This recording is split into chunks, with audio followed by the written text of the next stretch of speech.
Here's my October dump for you. I spent the month in Bali on a working holiday, and I wanted to give you my pros and cons of working remotely. So the pros being more clarity, more time for creative work, more time to reset and re-energize, and more time just to figure out where you're going. So the cons while I've been on the trip is internet's been a bit of a bitch to find while I've been trying to get on meetings.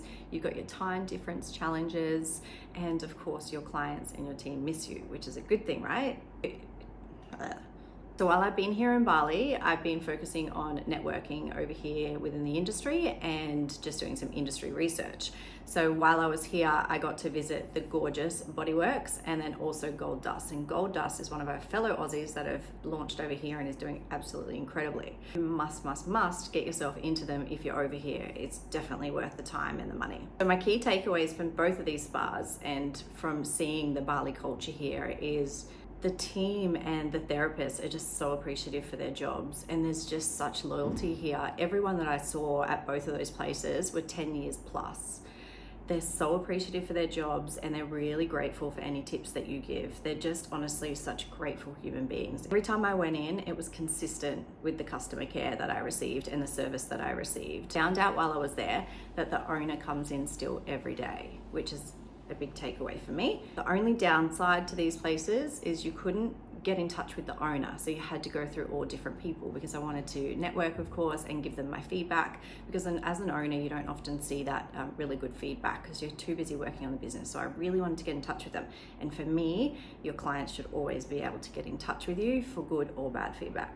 While I've been here, I've been doing a lot of content creation, which you may have noticed. And if you're not doing content creation, here's a couple of reasons why you should.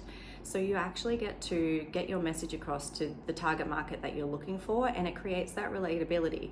Yes, it takes more time, and yes, you have to view yourself back, which sucks, and you definitely get the icks. Now, I want to share with you the biggest things that I've learned this month. If you're a business owner, you always have to show face no matter what.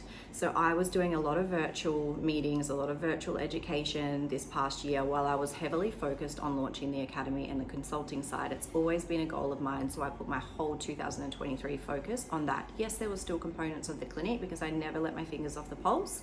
But unfortunately, when you put your full focus onto something, it's always going to have a slight impact on something else, right? So if I was to say, some sort of analogy for the personal life that you're living now, if you put all of your focus on finance and career, then you're going to lose out on that fun and adventure, or maybe the family time, or maybe the health and wellness. And it's the same thing in business. You can't focus on everything all at once. So while you're tuning into something else may suffer a bit. And that's what I've noticed in the clinic this month. Full open transparency is my clinic culture really needs me right now.